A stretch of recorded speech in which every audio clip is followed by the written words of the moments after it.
It's the government. Why should they have to do anything? After a few weeks of not being able to see their kids, the couple discovered that the relative was caring for them, had enough, and was handing the children over to CPS, whose lawyers asked the judge to place the children in foster care. When the parents came to court, there was a back-and-forth arrangement between CPS and the lawyer and the family's legal representative that went on for hours. It was only after 11-year-old boy spoke to the judge that sanity prevailed. He went back there, spoke to the judge for about 10 minutes, and the mother told free-range kids. And then the judge came out and called the two lawyers to the bench and talked to them for about 10 or 15 minutes. And after that, our lawyer came to us and said, if we admitted that we didn't know that it was wrong for our son to stay in the backyard, but that we would know that it's wrong and we'll never let it happen again, that we will explain this to our son, he would let the children come with us. The parents agreed to the terms so the system wouldn't feel guilty, and were allowed to take their children home a month after the incident originally occurred. And they're now taking parenting classes. I mean, I can't tell you how many times that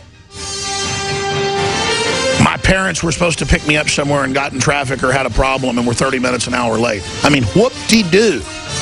That's why we're raising a bunch of jellyfish that don't know what planet they're on, because they don't know anything. I mean, there was a convenience store a mile and a half from the house. My mother had me walk there every week to get her something. We're on the mark. You know what? We don't get into entertainment news, but we like to celebrate interesting people. And he's dead at age 93. Christopher Lee, an actor of muscular intelligence with a staggering career, The Guardian writes, from his electrifying roles as Count Dracula to his venerable turn in Lord of the Rings and Star Wars, Christopher Lee possessed a rare grace and charm. Yeah, the globalists say humans are ugly and bad and failed. It's pure bull. Humans are amazing, and we celebrate humans that have gotten us to think and given us joy. And so, bon voyage, Christopher Lee. There you go. All these other globalists that think they're going to hang on to life forever, everybody dies. The good, the bad, and the ugly. Remember that. Yeah, James Bond villains, you name it. But I think that's one of his best roles as a Saruman.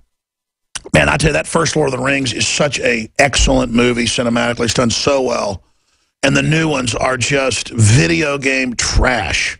I took my son to see the last one, and it was World of Warcraft computer program. You could see the cuts in the arms because they're like movable dolls, basically, in a computer program. You could see the segmented arms and legs in the battles. I mean, but that's because the public accepts it, and those movies make even more money. The new Marvel comic movie I went and see just to analyze it, The Avengers, the worst thing I've ever seen. I mean, just, they don't even try to make it good. It is just walls of crud. And I've told that's what they've done with the new movie that's coming out, Jurassic Park. So that's what's sick about it. I mean, the last Captain America had a really good message. It was really good. It was fantastical, but not unbelievable. Now I was watching, because they had like a 10-minute thing at the beginning of another film I went to see with a sneak peek from Marvel of what's coming up, where they admitted, they had like the head of Marvel up there talking, the head of their film division, talking about how people want these new, more exciting CG films. So, you know, the next Captain America will be like that too. And it's just like, oh my gosh. You know, I like fantasy as much as the next person, but man, unwatchable. I've seen online on YouTube, some of these channels have billions of views, where people go and they play video games. And that's more interesting to watch somebody play video games.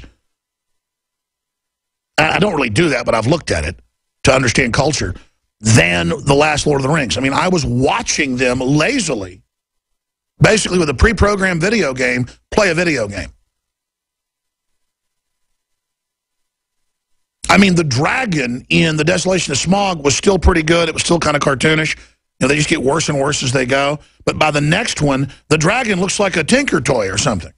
They just don't care because the public's so dumbed down.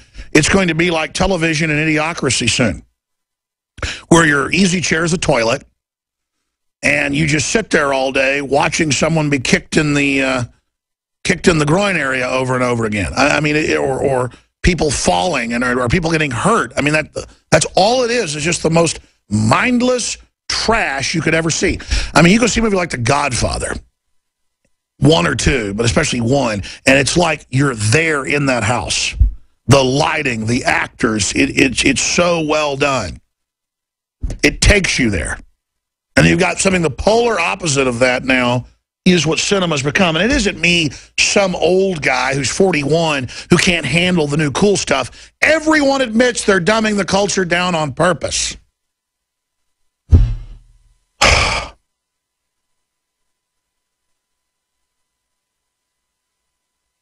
Peter Cushing's another amazing actor. Evacuate in a moment of triumph. I saw some movie when I was on the elliptical months ago. The elliptical at the house, not the one at the gym, where it's like Yeti, Bigfoot in Nepal.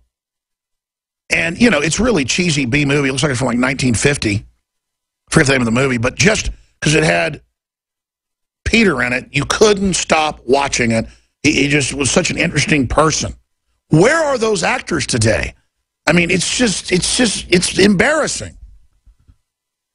And then even if they're a decent actor, they usually have some horrible, you know, obsession with taking my guns when they have bodyguards. I mean, they're just, you know, Piers Morgan has armed bodyguards at his house. He admits it, but I can't have guns. I mean, but see, he deserves to have armed bodyguards. I don't. See, I can't afford armed bodyguards. I mean, I guess I could. Wouldn't be in the budget to send 3 reporters to Switzerland or to Austria or to Greece. But I'm digressing. I got 2 special reports I want to play. InfoWarsLife.com or 888-253-3139. I have several special reports here, one by John Bound and then one by Leanne McAdoo that I wanted to get to. Here is John Bound's latest excellent report. And then we will come back after the break.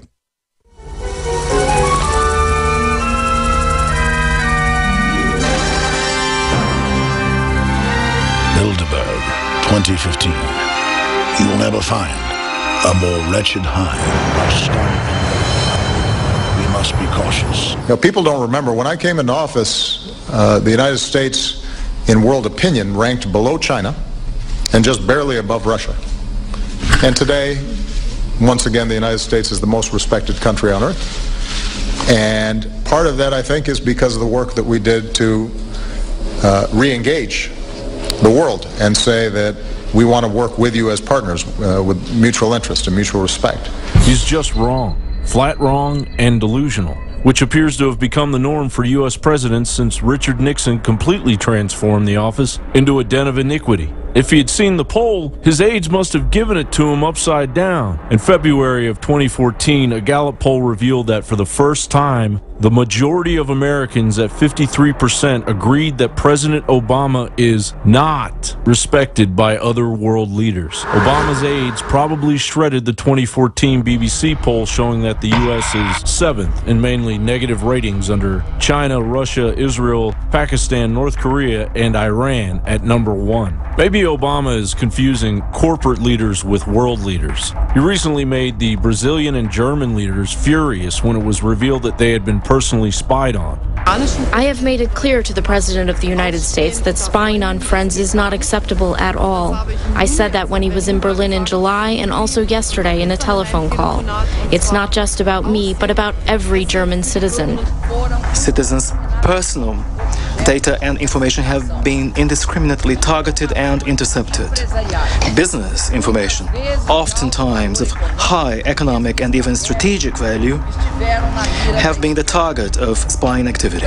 We're able to end 2 wars while still focusing on the very real threat of terrorism and to try to work with our partners on the ground in places like Iraq and Afghanistan.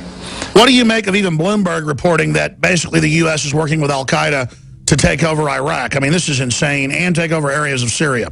No, it was clear. This whole operation it started with getting rid of Saddam, and then Gaddafi in Libya, and now Assad in Syria. Yemen, now a mess, a civil war. All those governments were secular, and now we run the risk of them being replaced by these Salafist regimes, where, as you say, they not only kill Shias, other Sunni Muslims, Christians, and other minorities, but also destroy antiquities, priceless, irreplaceable World Heritage Sites. Execute women if they get caught not wearing gloves. I mean, give me a break, man. Our government's funding people that sexually mutilate women and make them wear gloves. I mean, I'm done. I'm done with the scum that runs our government. Was the airdrop of weapons and supplies to ISIS really a mistake? After all, it's always been the ultimate goal of the United States and its allies to put boots on the ground in Syria and to remove al-Assad from power. The mistaken airdrop could be used as an excuse to send in U.S. ground forces. But wait a minute. Why on earth would the U.S. government purposely give ISIS terrorists weapons? I mean, these are the same Muslim extremists who are going around beheading journalists and executing Christians right now. Do you mean to tell me the U.S. government is so corrupt, that they're so evil, that they would actually do something like that?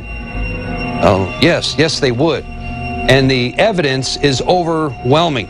In fact, the palette of weapons that has supposedly ended up in the wrong hands, what's really insignificant compared to the total ISIS arsenal. Not only does ISIS have in their possession tons of weaponry taken from the retreating Iraqi forces, but the terrorist army now has long-range artillery and thousands of automatic weapons, courtesy of the good old USA.